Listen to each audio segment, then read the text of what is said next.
Hello, আসসালামু আলাইকুম। Second independent ভিডিওতে আপনাদের স্বাগতম।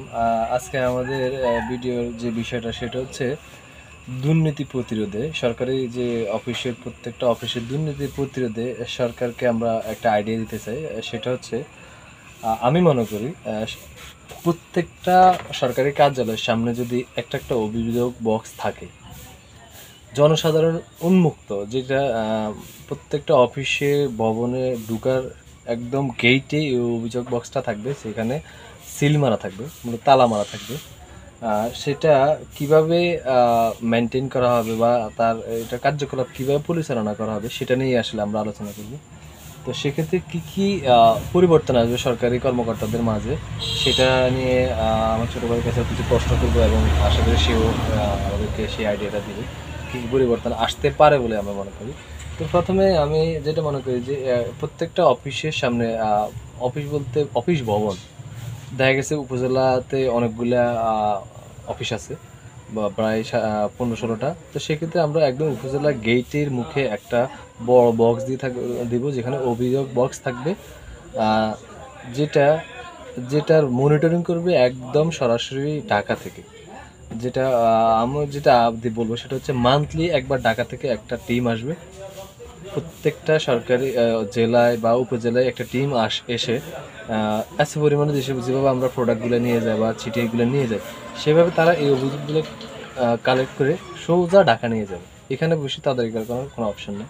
তো ঢাকা নিয়ে যাওয়ার পরে তারা একদম পর্যায়ক্রমে গুরুত্ব সহকারে প্রত্যেকটা অভিযোগ দেখে, যার বিরুদ্ধে অভিযোগ, গুরুত্ব সহকারে প্রত্যেকটা অভিযোগ ঢাকা থেকে টিম এসে তাদেরকে যেই পদক্ষেপ তাদের বিরুদ্ধে নেওয়া দরকার সেভাবে করবে।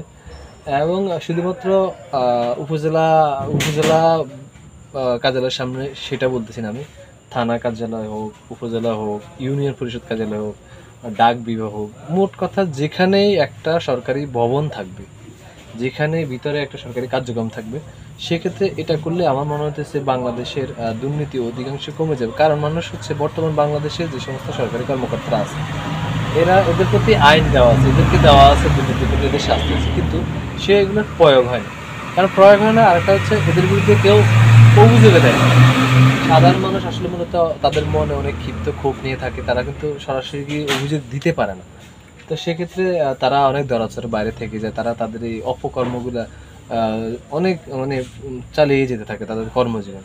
তো সেক্ষেত্রে আমি আমার ছোট ভাইয়ের কাছে একটা কথা বলবো, সেটা হচ্ছে ধরো না, থানাতে আমরা তো প্রত্যেকটা অফিসের সামনে দেবো। তো বিশেষ করে থানাতে আমরা জানি অনেক দুর্নীতি হয়। একটা অভিযোগ লিখতে আসলে দুর্নীতি হয়, একটা জিডি করতে আসলে দুর্নীতি হয়, একটা পুলিশ ক্লিয়ারেন্সের জন্য 500 টাকা 1000 টাকা নিয়ে যায়, একটা পাসপোর্ট করার জন্য 500 টাকা 1000 টাকা নিয়ে যায়। কারণ হচ্ছে তাদের মধ্যে সেই ভীতিটা থাকে না যে আমাদেরকে কেউ কিছু বলবে। তো সেক্ষেত্রে তুমি কি মনে করো যে একটা পুলিশের থানার সামনে যদি আমরা একটা অভিযোগ বক্স দিয়ে দিই, সেক্ষেত্রে পুলিশের মধ্যে কি কি পরিবর্তন আসতে পারে তোমার মনে হয়?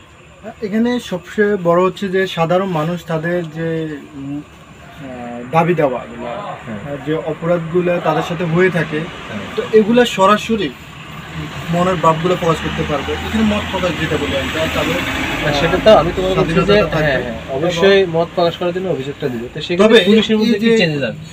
যেহেতু তাদের মধ্যে এখানে যদি সুন্দর বা সঠিক তদারকি করা হয় বিভিন্ন হুইপ নিয়োগের মাধ্যমে, তারপরে কেন্দ্রীয়ভাবে হুইপ নিয়োগ করবে, তারা মূলত অস্থানীয় কোনো হুইপ থাকবে না, তারা কেন্দ্রীয়ভাবে থাকবে এবং হুইপেরা তারা এটা তদন্ত করতে হবে, সঠিক তদন্ত করে যারা অপরাধের সাথে জড়িত আছে, হ্যাঁ, ওদের সবাইকে। না না, আমি তো তোমার কি বলছি যে ঠিক আছে, ওগুলো তো সব করো, কঠোর হাতে এই আইনগুলো প্রণয়ন করা হবে।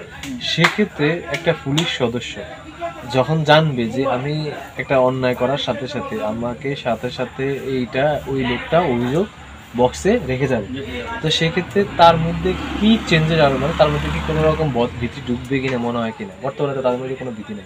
যেহেতু বাংলাদেশে এই ধরনের আইন আছে, আর এই আইনটা যদি প্রয়োগটা ঘটে এবং যারা অপরাধের সাথে জড়িত, এই ধরনের অপকর্মের সাথে জড়িত থাকে, তাদের যদি শাস্তি হয়, তাহলে সবাই শুধরে যাবে, সবাই বাকি সবাই এতে অপরাধ থেকে এতে শুধরে যাবে বলে, তার মানে এটা একটা সরকারের এটা ফলো করা উচিত। তোমার এতে তুমি এক প্রশ্ন করতে আমার সাথে দেখ। হ্যাঁ, তো আমরা যেটা বলতেছিলাম শুধুমাত্র থানার কথা বলছি। আমার ছোট ভাই ইউনিয়ন পরিষদ বলেন, এখানে অনেক দুর্নীতি হয়। সবাই ইউনিয়ন সচিবের বিরুদ্ধে অনেক দুর্নীতি, মেম্বার, চেয়ারম্যান, প্রত্যেকের বিরুদ্ধে, মোট কথা প্রত্যেকটা সরকারি কার্যালয়ে আমাদের সাধারণ মানুষ হয়রানির শিকার হয়। এটা আমরা অনেক সময় সবাই জানে, কিন্তু কারোর বিরুদ্ধে নির্দিষ্ট কোনো অভিযোগ না থাকার কারণেই মূলত তাদের বিরুদ্ধে ব্যবস্থা নেওয়া যায় না। তো সেক্ষেত্রে যদি আমাদের একদম উন্মুক্তভাবে এমনভাবে ওই বক্সটা ডিজাইন করা হবে যাতে জনসাধারণ একদম অফিসিয়াল গেটে ঢোকার সাথে সাথে দেখবে যে এটা অভিযোগ বক্স, আমার সাথে যদি কোনো অন্যায় হয় আমি এখানে আসি, অভিযোগ দিতে পারবো এবং এটা আমি এই অভিযোগ সঠিক জায়গায় পৌঁছাবে।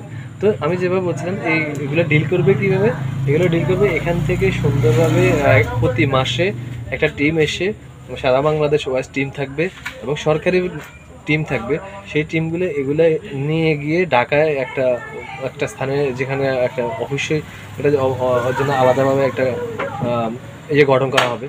তো সেই টিমগুলো এগুলা গুরুত্ব অনুযায়ী দেখে প্রত্যেকটা কর্মচারী এবং ছোট বড় যে কোনো অভিযোগ হোক, প্রত্যেকটা অভিযোগে তদন্তপূর্বক তাদেরকে শাস্তি দিবে। তাহলে আমার মনে হচ্ছে প্রত্যেকটা সরকারি কর্মকর্তার মধ্যে ভয় থাকবে এবং ভয় থেকেই মূলত বাংলাদেশে একমাত্র দুর্নীতি কমাবে, এর বাইরে কিচ্ছু না। যত বাংলাদেশে অনেক আইন আছে, সেটা প্রয়োগ হয় না। সেটা যদি আমরা প্রয়োগ করতে চাই, তাদের বিরুদ্ধে সে সমস্ত অভিযোগগুলো কালেক্ট করে এবং একদম ইনস্ট্যান্ট যদি আমি তাদের বিরুদ্ধে ব্যবস্থা নিই, প্রয়োজন তাদেরকে রাষ্ট্রকে বরখাস্ত যা যা করা দরকার এবং সেটা খুব বড় আকারে সারা বাংলাদেশে ছড়িয়ে দিয়ে মানুষের মধ্যে সরকারি কর্মকর্তাদের ভয় ভীতি ছড়িয়ে আমাদের জন্য আশা করি আপনারা আমাদের কথার সাথে একমত। যদি আপনারা বাংলাদেশের দুর্নীতি প্রতিরোধে আরও কোনো ব্যবস্থা থাকে, আরও কোনো কিছু প্রয়োগ করতে হয়, সেটা যদি আপনাদের আইডিয়া থাকে আমাদেরকে জানাবেন, আমরা সেটা নিয়ে ভিডিও করার চেষ্টা করি। ধন্যবাদ, ভালো থাকবেন।